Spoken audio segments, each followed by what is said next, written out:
이른 아침 새벽을 깨워 하나님 앞에 나오신 3일의 모든 성도님들을 환영합니다. 오늘 말씀을 통해 우리 마음이 하나님께 쏟아지고 기도의 문이 열리는 은혜가 있기를 소망합니다. 오늘 말씀은 여호와의 궤에 관한 말씀입니다. 여호와의 궤는 다른 말로는 언약궤, 증거궤, 법궤라고 부르기도 합니다. 이 궤가 무엇입니까? 출애굽기 25장 22절을 우리 같이 한번 읽어보도록 하겠습니다. 거기서 내가 너와 만나고 속죄소 윗 곧 증거궤 위에 있는 두 그룹 사이에서 내가 이스라엘 자손을 위하여 내게 명령할 모든 일을 내게 이르리라. 하나님은 어디에나 계신 분이십니다. 하지만 동시에 하나님은 이 궤 위에 늘 계시겠다고 이스라엘에게 약속하셨습니다.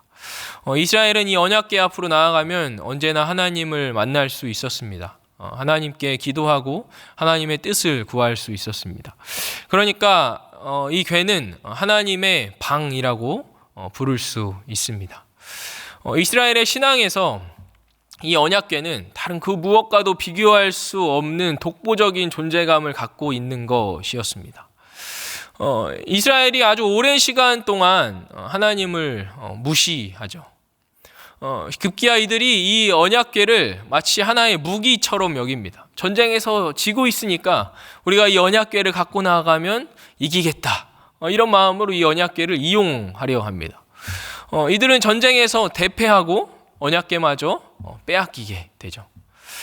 사실은 이것을 언약궤를 빼앗겼다기보다는 하나님께서 이스라엘을 떠나셨다고 보는 것이 더 정확합니다. 블레셋은 이 언약궤를 전리품으로 획득합니다. 그 당시의 전쟁은 신과 신들의 전쟁입니다. 블레셋은 자신들이 이스라엘과 그들의 신을 이겼고 그 승리의 전리품으로 이 법궤를 얻었다고 여겼습니다. 그래서 이 법궤를 자기들의 신전에 둡니다. 그런데 그 이후에 이 법궤를 두는 곳마다 문제가 일어나죠. 신상들이 쓰러지고 고꾸라지고 망가지고 다른 곳에 두니까 또 그 지역의 사람들이 죽고 병듭니다. 끊임없이 재앙이 일어납니다. 그래서 결국에는 이 블레셋 사람들이 모여서 회의 끝에 이 법궤를 다시 이스라엘 땅으로 돌려보내자고 결정을 합니다. 그런데 이 법궤를 그냥 돌려보내는 것이 아니라 오늘 말씀에 보면 속건제를 함께 드림으로 보내겠다고 합니다. 속건제를 드리는 몇몇 경우들이 있습니다. 그런데 그 중에 하나가 이웃의 재산에 피해를 입혔을 때입니다. 그러니까 이 블레셋은 이 전쟁으로 인해 자신들이 이스라엘과 이스라엘의 신께 피해를 입혔다고 생각했던 것입니다. 그래서 이 속건제를 함께 드리면서 보내면 이스라엘의 신이 자기들에게 있는 그 노여움을 풀고 자기들을 용서하고 이 내린 전염병을 좀 거두어가지 않을까 이런 기대를 하면서 이들이 이 제사를 같이 함께 드렸던 것입니다. 그런데 그 드리는 과정이 그 보내는 과정이 참 재미있습니다. 우리 9절 말씀을 같이 한번 읽어보겠습니다. 9절입니다. 시작. 보고 있다가 만일 궤가 그 본 지역길로 올라가서 벳세메스로 가면 이 큰 재앙은 그가 우리에게 내린 것이요 그렇지 아니하면 우리를 친 것이 그의 손이 아니요 우연히 당한 것인 줄 알리라 하니라. 이 블레셋은 한 번도 멍에를 매 본 적이 없는 젖먹이는 암소 2마리에게 이 수레를 지게 합니다. 그리고 그 암소들이 사람의 어떠한 도움도 없이 벳세메스까지 잘 찾아가면 지금까지 자기들이 당한 모든 일은 하나님이 내리신 벌이고 만약 그렇게 찾아가지 못하면 지금까지 있었던 모든 일은 다 우연으로 일어난 일이다. 이렇게 여기겠다고 합니다. 하나님을 시험하는 거죠. 하나님 정말 이 모든 것들이 당신이 우리에게 내리신 일이라면 한번 보여주십시오. 이렇게 하나님께 도전하고 있는 것입니다. 여러분, 이 소가 갈 확률이 높을까요? 그렇지 못할 확률이 높을까요? 당연히 가지 못할 확률이 너무나 높습니다. 여러분, 에그론에서 벳세메스까지는 직선 거리로 11km 정도 됩니다.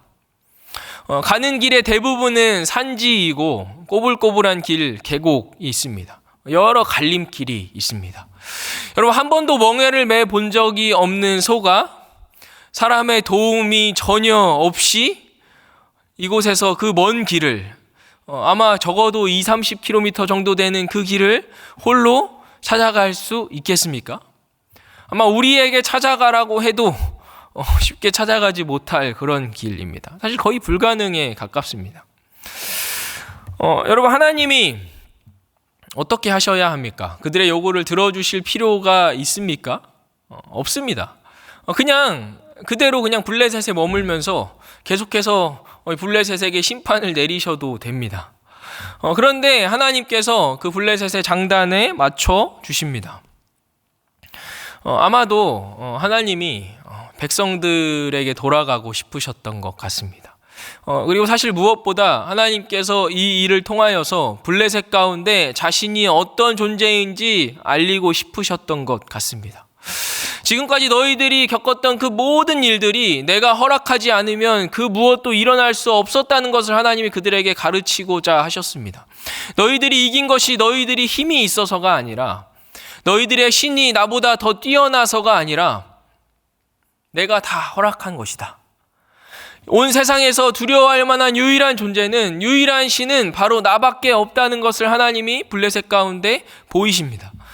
블레셋은 이 일을 통하여서 하나님이 살아계시다는 것을, 하나님이 두려우신 분이시라는 것을, 자기들에게 있었던 그 모든 일들이 하나님께서 허락하셔서 일어났던 일이라는 것을 그들은 알게 되었던 것이죠. 드디어 이 법궤가 벳세메스로 향하게 되고 도착하게 됩니다. 사람들이 별을 추수하다가 뛰며 기뻐하죠. 여호와의 법궤가 돌아온 것을 너무 즐거워합니다. 곧바로 레위 사람들이 나와서 하나님께 번제와 다른 여러 가지 제사를 드립니다. 얼마나 기뻤겠습니까? 그런데 그 바로 뒤에 끔찍한 일들이 이스라엘 가운데 다시 일어나게 됩니다. 우리 19절 말씀입니다. 우리 19절을 같이 함께 읽어보도록 하겠습니다. 그때 벳세메스 사람들이 주님의 궤속을 들여다보았기 때문에 주님께서는 그 백성 가운데서 50,070명이나 쳐서 죽이신지라. 여호와께서 백성을 쳐서 크게 사륙하셨으므로 백성이 슬피 울었더라. 여러분, 민수기 4장 20절 말씀에 보면 이 여호와의 거룩한 것들을 들여다보면 죽게 된다고 분명히 기록되어 있습니다. 이스라엘에 여러 법들이 있죠. 그런데 그 중에 이 성소에 관한 법은 다른 법들보다 훨씬 더 엄격하고 훨씬 더 세세합니다. 그러니까 이 법들은 반드시 지켜야만 하는 법들이고, 그것들을 어기면 대부분의 경우에 다 죽게 됩니다. 이스라엘이 이 법을 몰랐을 수가 없습니다. 오늘 말씀을 통해서 우리가 무엇을 알 수 있습니까? 그들이 얼마나 하나님과 하나님의 법을 업신여겼는지 우리가 알 수 있습니다. 그들은 여전히 이 법궤를 그냥 이스라엘조차도 그냥 단순히 여러 신상들 중에 하나이거나 아니면 무기처럼 여전히 여기고 있었던 것 같습니다. 하나님의 말씀을 가벼이 여기고 그들이 가볍게 행동함으로 결국에는 심판을 당하게 됩니다. 여러분, 이스라엘의 모습이 블레셋과 별반 다르지가 않습니다. 그들 역시 하나님을 잘 믿지 않고 신뢰하지 않습니다. 결국에는 그들이 하나님이 말씀하셨던 대로 결국에는 죽임을 당하게 됩니다. 살아남은 벳세메스 사람들은 두려워 떨며 결국에는 이 법궤를 다른 곳으로 보내기로 결정합니다.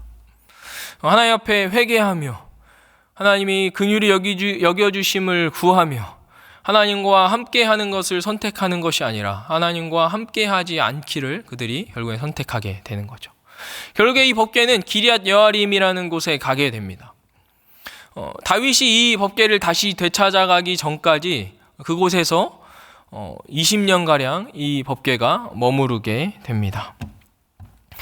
여러분, 오늘 말씀이 우리에게 무엇을 가르쳐 줍니까?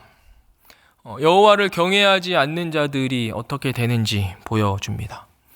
블레셋도 이스라엘도 너나 할 것 없이 다 마찬가지입니다.